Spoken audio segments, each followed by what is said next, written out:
The story of David and Goliath is not the only time the Philistines caused problems for the Israelites. If you rewind the story a bit, there's one battle where the two face off with each other, and the Philistines beat the Israelites pretty badly. So the Israelites regroup and they pull out the ark of the Lord.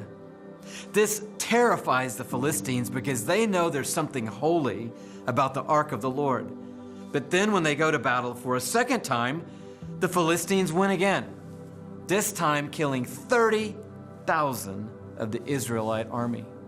On top of that, they steal the ark of the Lord. You can imagine how demoralizing and humiliating that would have been for the nation of Israel. So by the time you get to David and Goliath, there's something that's been building there. This situation was bigger than just a 9-foot giant. And that's the case with a lot of giants. They come with a history. It's rarely the case that what we're dealing with is a one-time, one-place scenario. No, we're looking for someone who will avenge our past and liberate our future. Welcome to part 5 of Goliath Must Fall.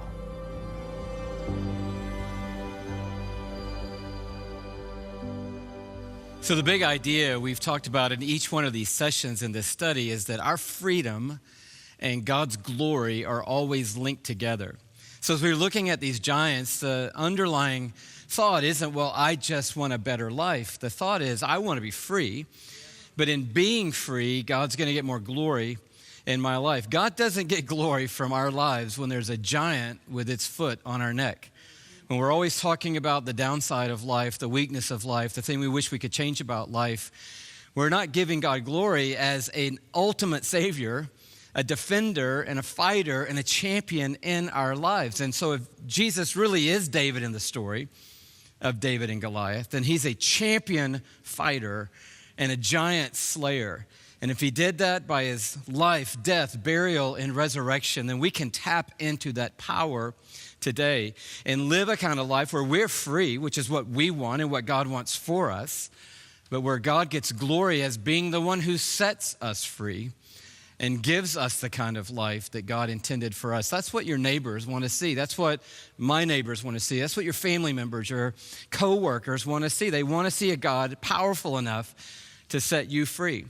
And then they'll ask the question, how can God do the same thing he's doing in your life, in my life? And this giant we're talking about today, I think it's one that's simmering everywhere in our culture right now. We've talked over this series about passion conferences, and oftentimes we'll do a big event, maybe 10, 20, 30, 50,000 people. And sometimes the struggle is getting to the event, but sometimes the struggle comes on the backside of the event. That was never more clear. The day that we arrived back in Atlanta after doing an event in Texas, we gathered 20,000 people on a field for a few days to seek God for our generation. We came home, a day passed. We gathered back for our staff meeting. We met in this house that we worked in called the Passion House. It was like a 100-year-old house that had been renovated 2 or 3 different times. We met in the conference room. We sat around a table. We actually said the words, we need to make sure we pray on the back side of the event for God's protection as much as we prayed on the front side of the event for God's provision. And so we had an amazing time of prayer as a staff. We all decided to go to lunch. Maybe a few people had other plans, but the bulk of the team's going to lunch. People started, grabbing things from their desk and heading to their cars. And as I left the house, I remembered my wallet was on my desk upstairs. And my office was up a flight of stairs, down a little hall, through a little weird passageway, and into what was at one time the attic in this house, which had been converted into several other things before we got there, but now it was my office. So unlike me, I forgot my wallet. That's just for a joke for some of the people sitting in the room right now. I run up the stairs, I run down that little hallway, and when I go through that awkward space, which is a weird little shaped room that we turned into a quasi-library, I smelled smoke when I went through that area. And I was like, wow, something's burning right here. I stopped, I looked around. I didn't see anything on fire. There was a doorway that went into an air conditioning heating unit, so I opened that, stuck my head in. Smelled like the attic, but it didn't smell like smoke. And so I closed that and I thought, wow, that's weird. Went into my office, the next room, didn't smell like smoke. So I thought, that's crazy. Turned around, went back into the other room, smelled like smoke, went back in my office, did that a few times thinking, what is going on here? Went back in my office, panned around my office, and on the shelves on the far wall were these two little statues that I'd received for some video series, not unlike this one, that had happened years before. They looked like Oscars, although they weren't Oscars, and they were a little, man-shaped thing. And I looked over on the shelf, and one of them had rings of smoke coming off its head, as if someone were blowing smoke on the bottom of it, out the top of it, and I just went, that is weird right there. I walked over, I'm watching the little statue puff these rings of smoke into the air, and I think, man, so I've watched enough television, I know what to do. I touch the wall to see if the wall's hot. The wall's warm, but not really hot. So I think next thing you do, you touch the floor to see if the floor's hot. So I knelt down, put my hands on the carpet that I was standing on, burning up the carpet was. And I was like, oh, wow, something's on fire. The house is on fire. Walked back down the stairs. People are getting in their cars. I said, hey, everybody, before we go to lunch, you might want to go back in and get your personal items because the house is on fire. So about 20 minutes later, the fire department is in that attic space called my office, and they're saying, sir, you need to get out of the house. I'm like, no, I know exactly what's going on here. I've touched the wall. I've touched the floor. It's right in there. The guy was smoking earlier. It's going to be, this is what you're looking for. It said, sir, you need to leave. They imaged the house from the outside. They found a hot spot in the wall right where I suspected it would be. They ripped the wall open, ripped the floor open, and brought hoses into the house and put the fire out in my office. After a few hours, the fire department guy let me back into the house, and he showed me what had happened. And a wire that was supposed to be going through the floor joist had carelessly been put over one of the floor joists, and the plywood flooring had been rubbing on that wire for a really long time. And finally, after shifting and settling over years of time, it had rubbed the coating off that wire, and the electric current had begun to smolder on the wood. He said, there's your problem right there. I said, how long has it been smoldering like that? He said, probably been on fire on a low level for about 2 weeks. And I thought, are you kidding me? The whole time our team is in Texas doing one of the biggest events we've ever done, our office is on fire, smoldering at a low level. Thank you, Jesus, that when it decided to flash into flame, I had forgotten my wallet. Because otherwise we would have come home or back to the Passion House from lunch and just seen the whole thing going up in smoke, and that would have been a tragedy. And this giant is like that in our lives, because today we're talking about the giant called anger. And anger has a tendency to simmer beneath the surface in our lives. Wow. We see a flashpoint, but the flashpoint didn't happen instantly. The flashpoint typically is the result of a long-standing rub that happened over time, exposing something in our heart.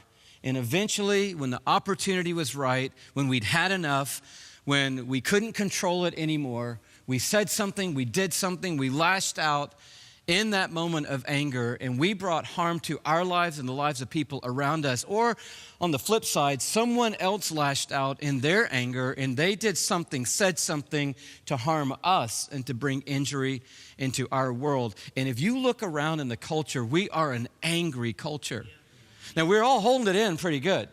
But as soon as somebody pulls out in front of your lane on the freeway, you realize there's something boiling underneath the surface, because, it's just not that big a deal that a car got in front of you on the freeway.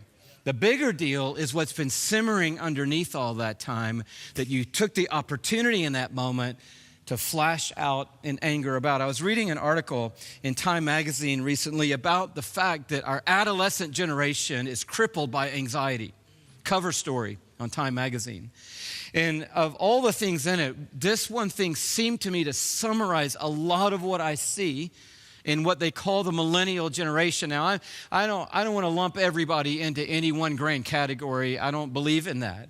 but I have seen the evidence of this in our culture. And this is what the writer, one of the people quoted in the article, said. If you wanted to create an environment to churn out really angsty people, we've done it. And the person they're quoting is an important director of research at Cornell on self-injury and recovery. Sure, parental micromanaging can be a factor, as can school stress.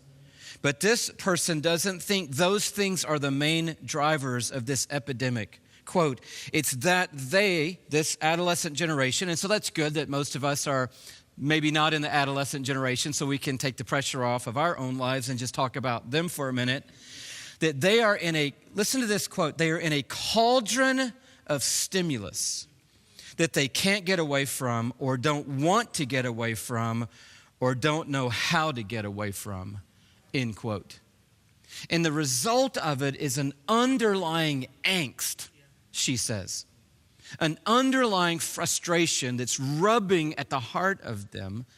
And then you see it flash out and work its way out in different forms in their lives. And that was true when David came to the valley to face Goliath. Anger was in the story. You're like, I don't remember anger being in the story. Well, when David arrives, he starts asking questions. What's going to happen to the guy who defeats this giant? And they start telling him, well, the king's going to give a great bounty to the person who can end this waiting game. And David says, well, what will they get? And he's listening to the answer. Well, his older brother is nearby. And his older brother, it says, listen to how he responds. So they repeated to David what they'd been saying, and they told him, this is what will be done for the man who kills Goliath. When Eliab, David's oldest brother, heard him speaking with the men, he burned with anger at him, at David, and he asked, why have you come down here? So immediately in this story, we see a flashpoint of anger. Now, Eliab should have said, this is my younger brother. He's amazing. He killed a bear one time in the power of God. This kid can do awesome things.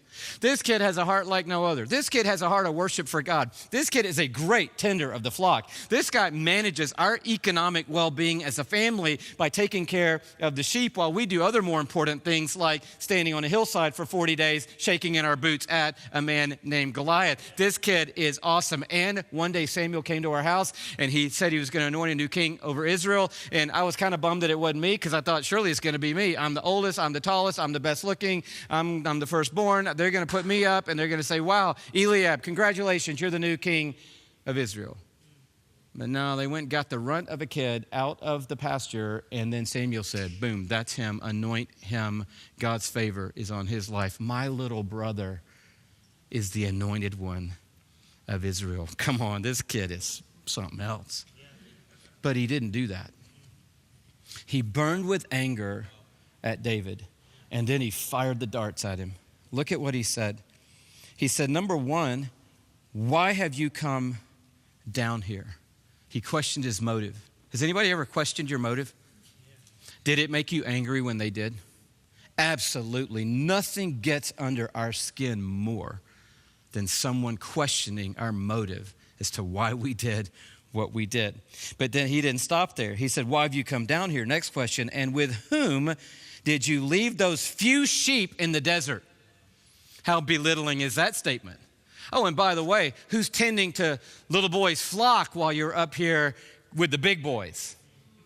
What makes us more angry than someone belittling us in what we are accomplishing in life?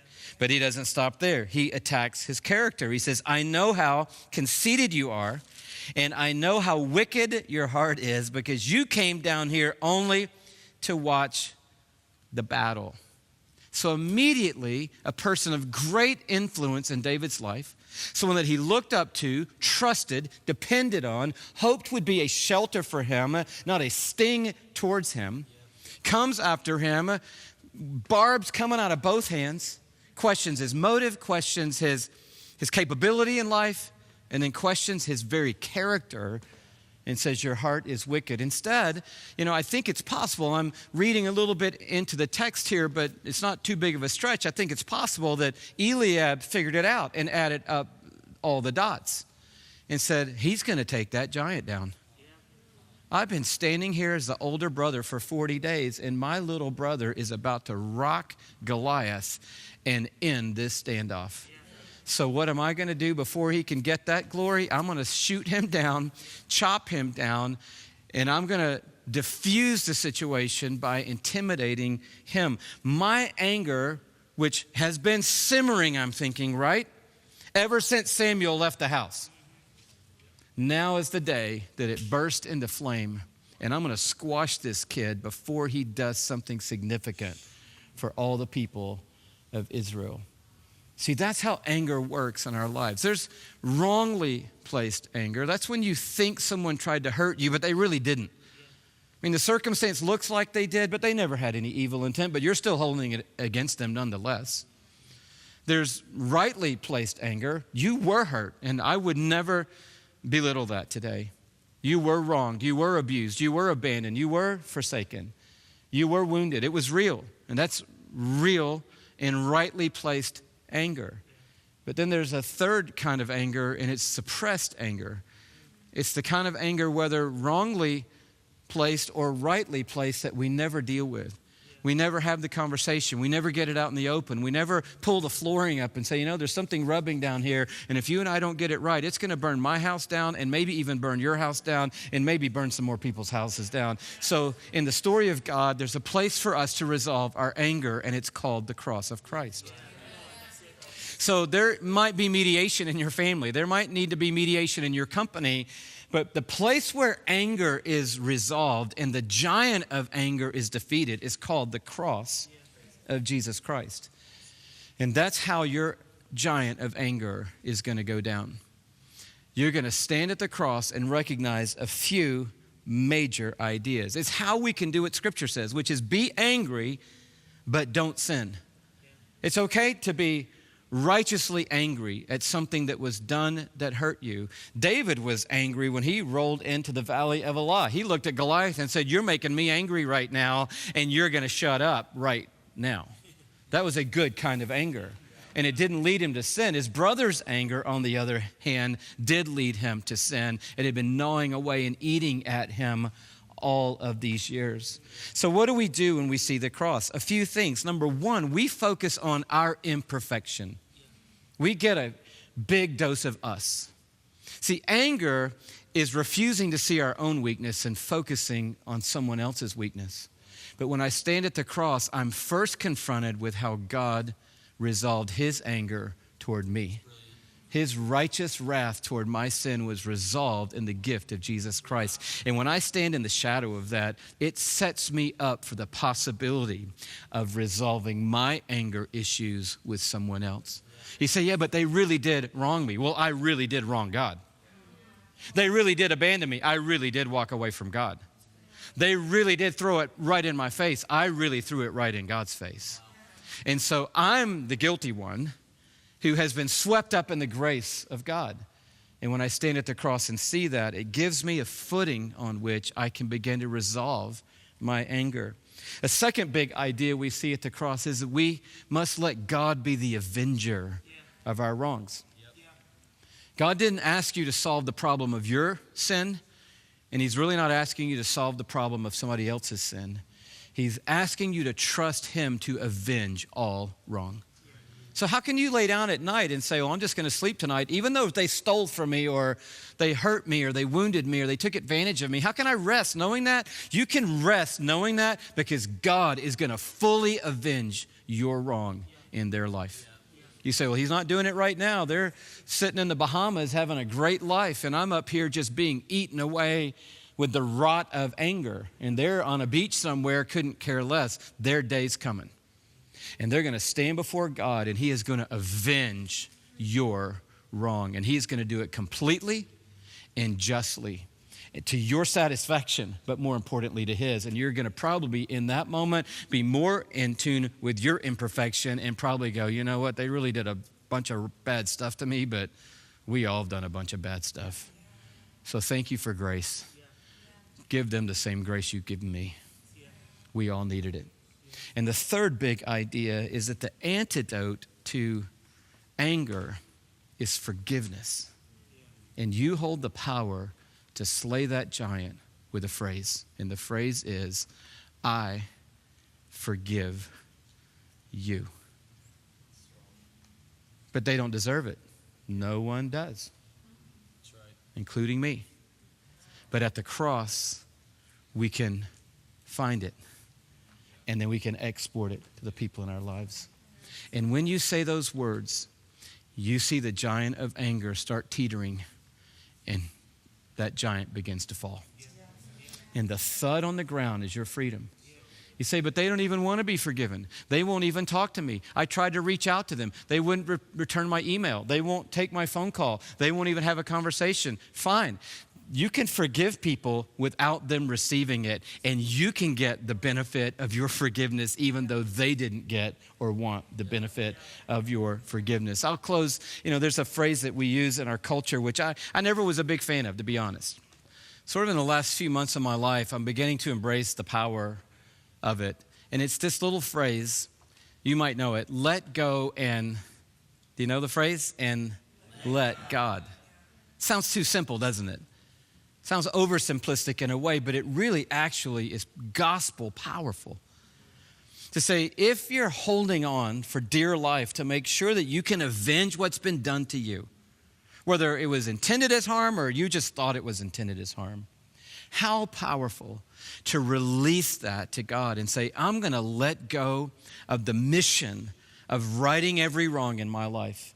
And I'm going to let you be the God of all of the wrongs that have happened to me and all of the wrongs that I have projected onto other people. I'm going to trust you, God, in that process. At the foot of the cross, I'm going to believe in forgiveness. I'm going to extend forgiveness, and I'm going to let you handle all the details. When that happens, we are free. And isn't that what you want today? Aren't you tired of being mad all the time? It's such a weary way to live. Aren't you tired of holding on for dear life to that grudge that you've held so long? Today we can let go in the power of the gospel. We can let go and let God and trust him with the outcome. And you know what's going to happen the moment we do that? We are going to be free, and the giant of anger is going to fall.